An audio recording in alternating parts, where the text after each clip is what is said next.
롱입니까? 네, 찍어놔. 찍어놔. 또 시간 되지.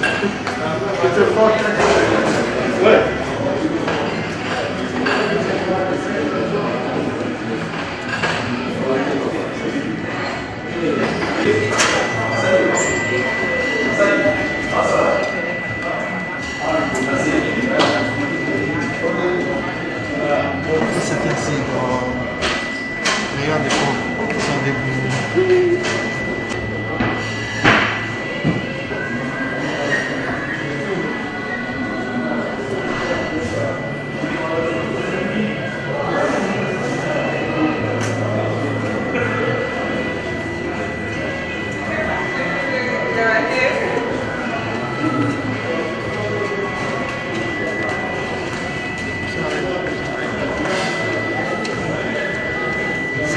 Aku menang.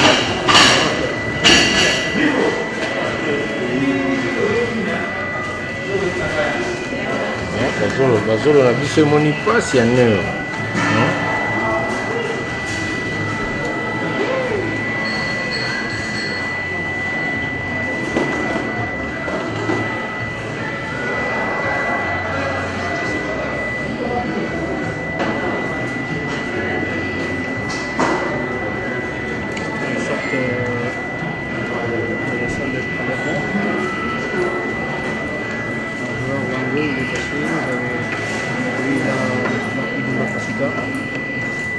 Nathan.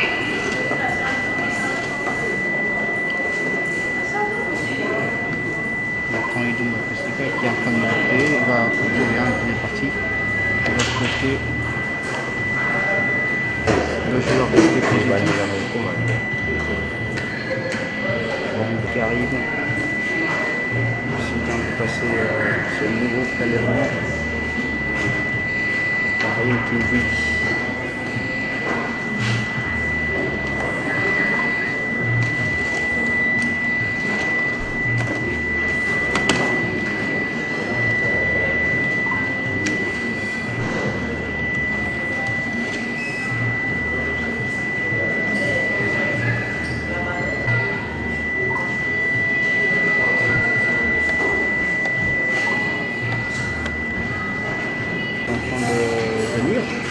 Il vient de sortir, il vient de subir ce nouveau prélèvement. Voilà.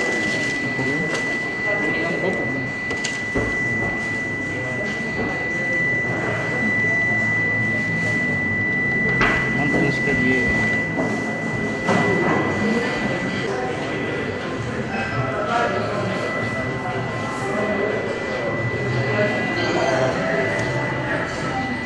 Aussi vient de subir ce nouveau prélèvement.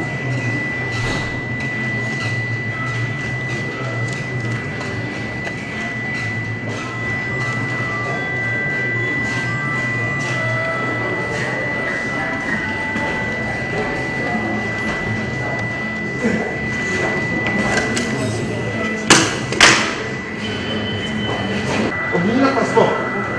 Il va suivi faire ce test alors que Jean Balétier. Passeport. Test. C'est le nouveau prélèvement. Voilà. Jean Balétier. Bonsoir.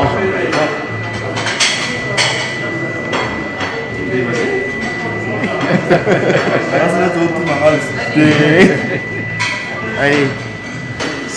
Puisque vous savez, on introduit un tige, un coton-tige à l'intérieur de la narine, des deux narines d'ailleurs. C'est négociable. On a envie de pleurer. Le président.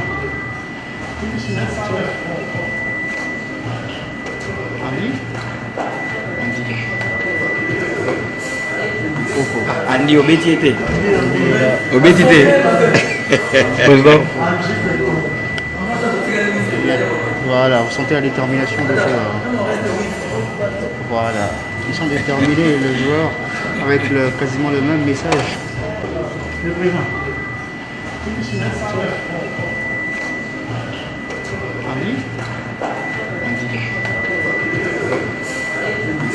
Andy. dit obétité. Obétité. Président. Voilà, vous sentez la détermination des joueurs. Voilà, ils sont déterminés, les joueurs, avec quasiment le même message. Pas facile. Pourquoi ces dernières 24 heures? Chercher à avoir les informations depuis que nous sommes là. C'est un peu plus facile, n'est-ce pas? Ou bien depuis que nous avons quitté Kinshasa, c'est encore mieux. Comme ça, vous aurez une globo, la situation générale que nous avons traversée depuis que nous avons voyagé au départ de Kinshasa.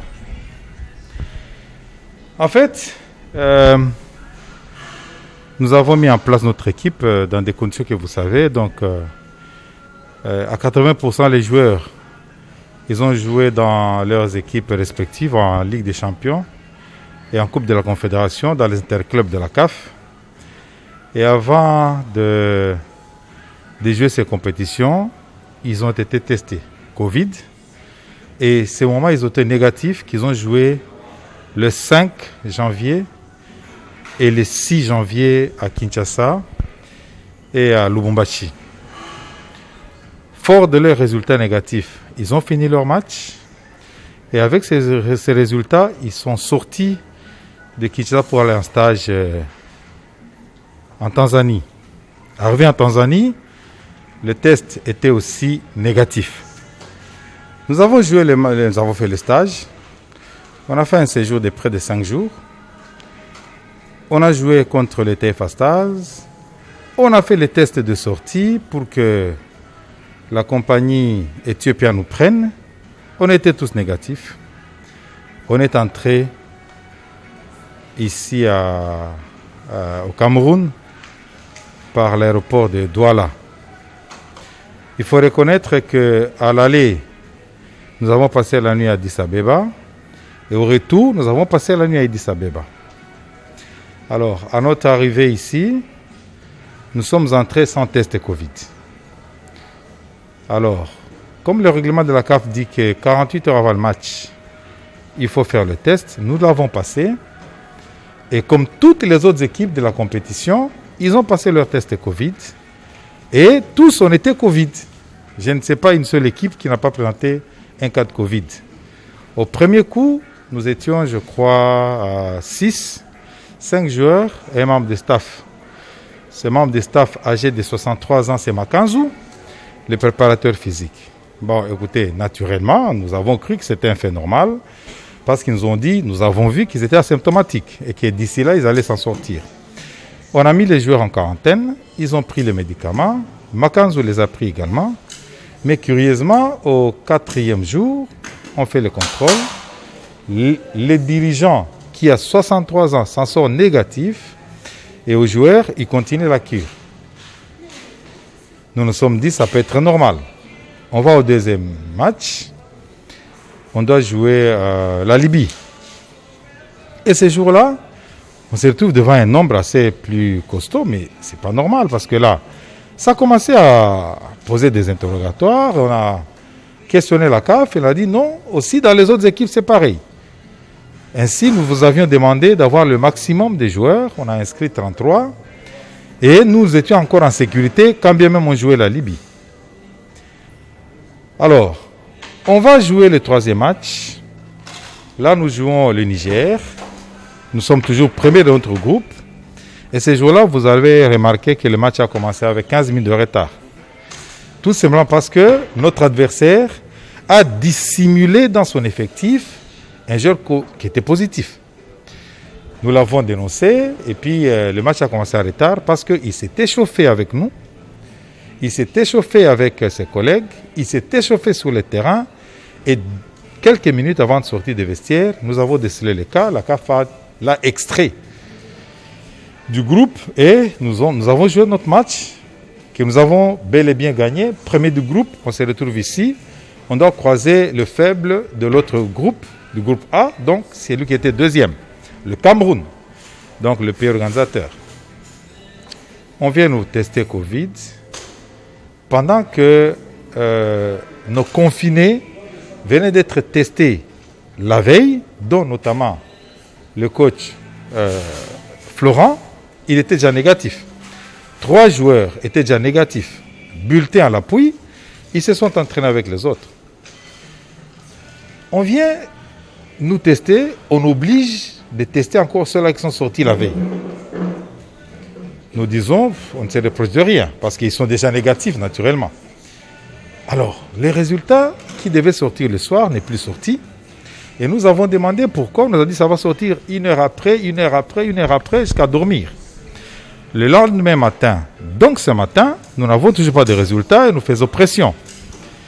Vers 10h30, moi j'attends ici les résultats parce que le médecin local me dit d'attendre. J'envoie l'équipe qui doit aller à la réunion technique. L'équipe va à la réunion technique. En pleine réunion technique, la partie adverse, donc la partie camerounaise, annonce en pleine réunion technique que nous avons 13 Covid. On dit, mais écoutez, nous sommes concernés, nous ne savons rien, nous attendons les résultats. Même la CAF présente, qui préside la réunion technique, est surprise que ce soit l'adversaire qui nous annonce que nous avons 13 Covid. Bizarre. Et puis après, les réseaux sociaux ont annoncé que nous en avons même 20. Effectivement, quand vous comptez les 13 Covid plus les 7 que nous avons épitaux, ça fait 20. Mais dans les 13 Covid, malheureusement pour les tricheurs, c'est que nous croyons être une tricherie. Ibengue revient encore positif alors qu'elle avait été négatif. À ce moment-là, ça pose des questions. Ça nous a amené à nous plaindre. Après avoir réuni plusieurs éléments, cette fois-ci, bien étoffé notre plainte, nous avons fait une dénonciation à la CAF. Parce que vous savez, quand vous êtes dans cette organisation, il y a des canaux à travers lesquels il faut revendiquer. On ne revendique pas dans la presse. Il nous est interdit de revendiquer dans d'autres voies que les canaux officiels. Nous avons revendiqué et la CAF nous a, si je comprends ce qui vient de se faire ce soir, c'est que notre plainte a été reçue, fondée. Ainsi, vous voyez la CAF, d'une manière très musclée, elle-même conduit les travaux de prélèvement. Je me plains parce que ça se fait au milieu de la nuit, pendant que les joueurs dormaient. La veille des matchs, où ils devaient être très concentrés pour préparer leur match, c'est maintenant qu'il faut les réveiller, refaire le test, les prélèvements, pour qu'un test rapidement puisse se faire en laboratoire. Et probablement demain, avant qu'on aille au stade, on saura la vraie vérité au fond de cette affaire. Nous faisons confiance à la CAF. Nous disons peut-être qu'il y a eu des erreurs. Il y en a eu parce que ce n'est pas normal déjà que le Cameroun ait eu des résultats de notre Covid avant que nous puissions l'avoir. Il n'est pas normal que nos résultats aient sorti hier soir et ils sont passés entre plusieurs mains avant que nous, on puisse les avoir. Cela nous amène honnêtement à croire qu'on a manipulé. Mais nous nous disons non, nous n'allons pas nous faire justice. Nous avons fait appel à la CAF, voilà, elle est là. On est en train de nous reprélever, on est en train de prélever tous ceux dont ils étaient déjà supposés être positifs. Nous attendons et nous demandons à la population, aux supporters qui sont là, qui sont venus pour supporter l'équipe nationale, de continuer à faire le travail qui est la leur et supportons les léopards. Et quant à nous aussi, nous ferons le travail qui est le nôtre, celui de pouvoir être l'interlocuteur valable de cette sélection auprès de la CAF. Et à la CAF, et assumer des responsabilités qui est ce que vous êtes en train de vivre. Donc c'est ça en bref. La situation telle qu'elle se présente. Et voilà, nous mettons entre les mains de bon Dieu le reste et nous pensons que les matchs de demain sera plutôt beau. Alors, Président, vous avez parlé de 13 cas. Vous avez parlé de 13 cas, vous avez parlé du coach Jean-Florent Ibengue, c'est-à-dire qu'à part le coach Jean-Florent Ibengue, il y a 12 joueurs, nouveaux joueurs qui ont été testés positifs. Exact. Nous avons eu des résultats des tests assez compliqués. On a eu un lot de joueurs positifs. On a eu aussi des lots de joueurs douteux. Ils disent douteux. Donc ils ne sont ni positifs ni négatifs. Ça nous a mis dans une situation qui nous a amené à réfléchir, à aller chercher dans quel laboratoire ça s'est fait. Curieusement, je m'excuse de l'insinuer, mais le laboratoire dans lequel on nous a fait le test n'est pas celui qui est en train de le faire maintenant. C'est qu'il y a quelque chose quand même qui n'a pas été correct. Parce que là, on change de laboratoire, c'est que, voyons voir peut-être que les choses seront faites autrement. Ouais, donc j'ai lancé une communication officielle. Vous allez la voir en dur, et vous allez l'exploiter. Vous aurez les noms de tous les joueurs qui sont positifs, qui sont supposés positifs. Et vous aurez les joueurs que moi je suppose aussi négatifs parce que à la fin de compte, la CAF nous dira qui sont réellement positifs et qui sont réellement négatifs. Donc vous avez les premiers résultats que nous avons rejetés, pour lesquels nous avons demandé une contre-expertise tout à l'heure dans mon équipe. Sort, celui qui a été déclaré négatif avant-hier. La salinité. Il fallait que nous ayons un hôtel à Bakamou. Nous avons acheté un baron à Bamonte. Ça c'est voilà. Le coach Jean-Florent Bengue, vous avez écouté. Hein. Voilà. Ok, donc Covid aujourd'hui, Le coach Florent est là, il y a Dark Tabamou qui sort, après il va voir celui tu viens d'être opéré, coach. Ouais, tu viens d'être opéré. Donc, on attend le résultat dans 4 heures. Donc, vous voyez que les hommes vraiment bien. Ah non, à Burkina, ça ne vient pas chez moi. Allez, on attend.